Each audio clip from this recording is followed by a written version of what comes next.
Alright, stat students, so we're going to continue with normal distributions. I promise this video will be quite a bit shorter. So we talked about how normal distributions can be created. We saw that with the dice and the game that I played in the last lesson. So if you watch that whole thing, hats off to you. You're a trooper, but you didn't have to. You could have, of course, fast forwarded. But let's get to some of the book learning, I suppose you could say, of a normal distribution. Okay, so we have our normal distribution here, and I would like you to go ahead and draw this on your paper. I know we already drew one, but try to draw a sketch of this in your notes for me. We need these lines, or the density curve itself, and then we need to have all of these lines that you see here. Okay. Okay, so let's go ahead and write down some bullet points, some notes about normal distributions. Okay, not listed here is the fact that this is a density curve, so we know that the area underneath it is 1. Okay, so that, again, that is the most important rule, the area under it's 1. But then a normal distribution, a normal curve, density curve, we have these bullet points. The mean of the normal distribution is the center of the symmetric normal curve. Okay, here's an important fact, and I underlined change of curvature and bolded it. The standard deviation is the distance from the center to the change of curvature points on either side. I'll pause this so you can write more, but you'll notice how this line, here's the top, here's the mean. The line goes down and then it sort of starts to inflect. Last year, when you're in iMath 3, or some of you were in pre-cal last year, oops, you dealt with cubics. So you had a function that looked sort of like this, right? And that change of curvature was very obvious. So right here, you had that change in direction at those maximums and minimums. We call those extrema. It's not as obvious on this curve, and also we're not looking at it from a vertical standpoint. You're looking at this curve, it goes down, and then it starts to change direction. This would be sort of that change of curvature right there. So we say, okay, at that change of curvature, that's where the first deviation actually occurs. So that's going to be that rule there. Then there's this abbreviation. We have these symbols that we haven't used yet this year. You've probably seen them. I know you've seen this one in your calculator if you've been paying attention to that. So we abbreviate the normal distribution with mean mu and standard deviation sigma. Okay, so on this chart, we know that the mean is going to be in the center, so we're going to write this right here. This is mu. I always draw mine weird. People get confused by it. But whenever you see me in the notes, this symbol is going to be here pretty much the rest of the year. That's what we get. Okay, it always goes in the center, the mean. Okay, let's go ahead and define that symbol somewhere. You can put it off to the side. This is the Greek letter mu for M, and it means population mean. You've probably been writing or starting to write your notes. If you haven't, then you can go ahead and write this down here, but population mean, just put this somewhere, it's not a lot. And then we have our standard deviation over here. So this is the mean plus a standard deviation. So this is one deviation above, okay? And over here we have the mean minus a standard deviation, okay? So that's how that works. So sigma, that's what this is. We've already dealt with, here's the uppercase sigma, and that's to sum or to add up, but they don't work the same way. The lowercase and uppercase work differently. So this is the population standard deviation. So don't get caught up or too hung up on this word population. We're going to make more sense of that. That'll be next semester when we really dig into that. But the population standard deviation is what that is. Okay. So we have, this is the start of our breakdown of this normal distribution. We have a bunch of bullet points down here. Why are these so important? Why am I talking so much about it? I spent an hour long going through a game and then doing some cool simulations on a calculator. Why are these so important? Well, this is the most important part that I highlighted, and I'd like you to write it. Many statistical Many statistical inference procedures are based on normal distributions. This is all next semester. Next semester, when we come back from break, if we're on track, I'm going a little bit slower this year, which makes sense. It's fine. Quality over quantity, in my opinion. Next semester, this is so important. So much of what we're doing in this class will be inference. So we've already talked about inference in the first chapter, or causation, association, significance, right? That's what we're talking about here. So much of next semester is going to be based on that. So I'm going to pause it and let you write down what you need from this, and then we'll continue. Okay, so the next part of this, every single one of these lines is an extra deviation. So we're going to fill this in. This is 2 deviations above the mean, and this is 3 deviations above the mean. These little arrows here. Okay, and then this direction we have 2 deviations below the mean, and then we have 3 deviations below the mean. All right. So these are counting how many deviations from your average they are. All right. Now we're going to introduce the most important rule for this idea, because we want to find areas. Let me pull up this homework sheet that you guys have. And our last lesson started looking at these uniform distributions. So what is the area under the curve? Well, it was 1. And then if we wanted to find below 1 or above 1.6, we could just use the fact that this is a rectangle to find those specific areas. So it's a little bit different now that we're dealing with these normal distributions. We're going to be asking the same questions. How much area is above the mean, right? Well, we know the whole thing's 100%, so, and it's symmetric, this splits it in half, so that'd be 50% above the mean. But we know that that's not sustained. For instance, what's the area from here over? Well, we're not going to say 75% because we don't know if that's true or not. Or excuse me, it would be less than that, sorry. We're not going to say like 30%. We need a way to know how much area is withheld between these standard deviations, beyond them, whatever we want to know, okay? And that's the questions that we're going to be answering. A lot of this chapter, like the actual question types, are going to be asking for these areas. So for instance, if we're looking at number 1 here, or number 2 here, it says sketch the normal density curve for IQ scores, and then it says what percent of the IQ scores are above 130. It says show your work.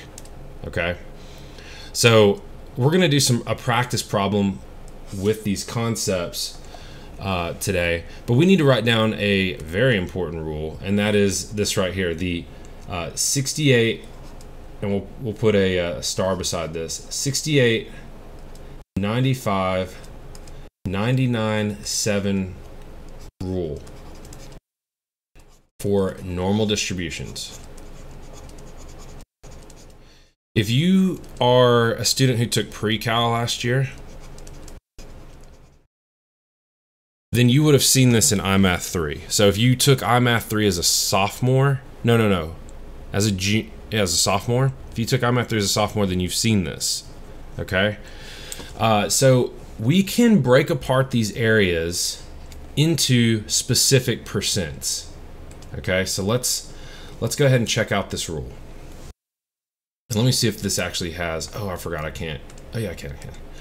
Let's see if this actually fills it in. Oh, okay, yeah, cool.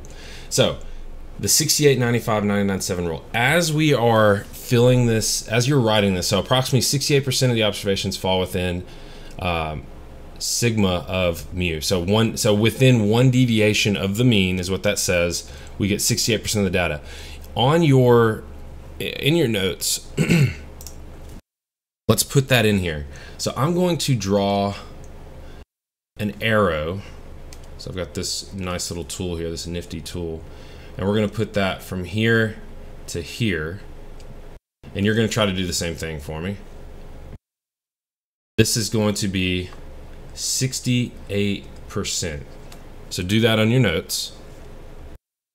Let's go back to this, and we have that rule, okay? Next, approximately 95% of the observations fall within 2 standard deviations. So look at this, they add more arrows here. 95% of the data falls within 2 deviations. I don't want to do that. Okay, so 95% right there. All right, let me pull up my notebook again. Okay, let's do this. So I'm going to go 2 deviations this time. Uh-oh.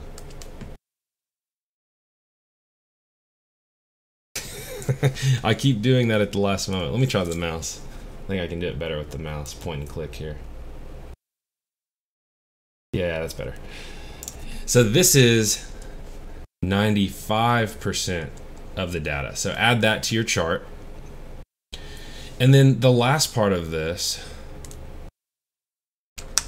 is 99.7. So almost 100% of the data is within 3 deviations. So when we say the area under the curve is 1, this is what we know, that almost 100% of it, the area between 3 deviations is pretty much 1, but that's not true, or that's not, it's not 100%. So we still have these little areas out here on the right side and the left side that remain, okay?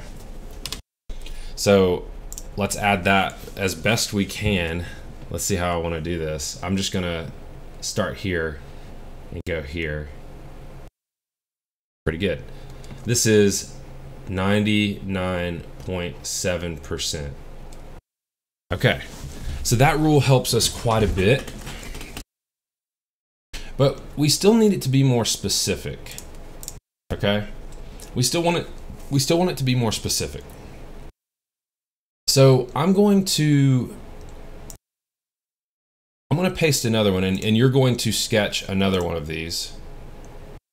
So I'm going to paste this in, and I'm going to put it, sorry, I'm going to put it right below. You can just draw another one, and so we're going to talk about what this, how these break apart. So for instance, if I know that between one deviation each direction it's 68%, what would this area be right here? Well, it's just going to be half. We're splitting it. This symmetric distribution makes these calculations pretty nice. We know that this needs to be 68% total, so this is going to be 34% and 34%. Okay. Next, what is this area going to be here? Well, if I know that it's, that area has to be 95 take away 68. So if I'm subtracting, so the whole thing is 95%, but I just want these sections here. Take away the middle part, and we get 27. So that means that this area plus this area is 27. So these two combined is 27%. We divide that in half, and we get 13.5%. So 13.5%. All right, now how do I get this area here? We're going to do something similar. We're going to take the 99.7, and you'll see that this is going to be a tiny amount of area that's left in here, and you should already see that. We're going to take away 95, and then we're going to divide that in half, and we get 2.35. So 2.35 and 2.35%. Okay, now understanding these percents is super important for question types. Now we still have one little piece of area left. So how tiny do you think that area is going to be beyond 3 deviations? What is that percent? Well, it's a very tiny amount. So what we're going to do, we know that 100% of the data should be beyond 3 deviations. Like we've at that point surpassed 100% when we get to the end points of this. So 100 take away 99.7. So we're dividing that middle 3 deviations. Look at that, we get 0.3%. So we got to split that in half, which is going to be 0.15%. So we're going to put that here, 0.15%. This is 0.15%. And now we have completed the sort of breakdown of these normal distributions. Every normal distribution that you encounter in this class will have this composition, okay? If it is described as being normal, this is what your mind should think, okay? It has 68% between 1 deviation, 95 between 2, 99.7 between 3, or individual parts break down like this. Now, how does this help us in a question? Because right now, with this knowledge, you can do number 2 for this homework assignment that's coming up. You should be able to work this problem with no hiccups, okay? I've got another example that I want to look at. Let me, we're going to do this one here. This is just an example that I found online. Let me go ahead and we're going to write on it. What I'd like you to do in your notes, you can just put example. And that notation in our in that PowerPoint slide, let's look at this one more time because I didn't really talk about this too much. Right here, this is how we describe normal curves, okay? So for this example, I want you to write this. You have example, we're going to put in. The first value that goes in here is the mean. So what do they tell us the mean? So we have Mr. Wilcox spends a full day at Gingerman Raceway testing some new tires on his Honda Civic. For 400 laps, he records his lap time in minutes. At the end of the day, he plots the distribution of times and realizes it follows an approximately normal distribution. So when you're reading questions and you see this, this should come to your mind right here, this graph, okay? And it has a mean of 1.84 and a standard deviation of 0.07. So this is the mean, this is the standard deviation, and so we're going to put it into this format in our notes. This is telling you what you need to do, or how you need to think about the graph. So 1.84 and 0.07. So this is the mean and standard deviation. Now, anytime you work these questions, and the one that you notice for this homework assignment, it says sketch a normal density curve for distribution of IQ scores. On this one, you have the mean of 100, standard deviation of 15. Okay, so you're going to draw a density curve like this. So go ahead in your notes for this example, draw this, and we know the mean is going to be 1.84. Now, as we go up, and I want to draw some lines here. I want to make that a little bit more solid right there. Okay, that's better. Go ahead and draw these lines on your distribution. Okay. So now, what is going to be this first standard deviation? Well, it's the mean plus 1 standard deviation. So I'm going to take 0.84 plus, or 1.84 plus, so you can do this in your calculator, 0.07. That gets me 1.91. Some of you can probably do this in your head, 1.91. Then I do it again, and I know that's 1.98. And then I do it again, and it's going to be 2.05. Okay, now we go the other direction. We're subtracting, repeated subtraction here. So it's 1.84 take away 0.07. So that's 1.77. And that next subtraction is pretty easy. It's 1.70, and then it's 1.63. So there is my distribution, and you need this to answer a lot of questions that you're going to have, especially the one on the homework. Now, let's answer number 2. So we've constructed our normal curve. All right. Next, what percent of the lap times is less than 170 minutes? Let me use some arrows. So we want less than 170. So from here over, let me get an arrow. So arrow, less than, I said 170, 1.7 minutes. So here, oh, what? Okay, it's this one. That direction. So less than 1.7. Well, if we consult our percents, how many deviations is that one there? Well, it's 2 deviations. So we want less than 2 deviations. Going back to our chart, what's that percent? Well, it's the total of these combined. Okay, so we do 0.15 plus 2.35, and we get 2.5. So let's go back here, and we know that this is 2.5%. So the area is 0.025. If the area is 1, we have 2.5% of that. Okay. Then we continue. What percentage of the lap times? So we're going to go back to this. Oh, I did the wrong one. Hold on. Back to our line. Now we want greater than 1.77. So from here over. So we're going to go back. We're starting at 1 deviation, and we want to add up every area before, after that.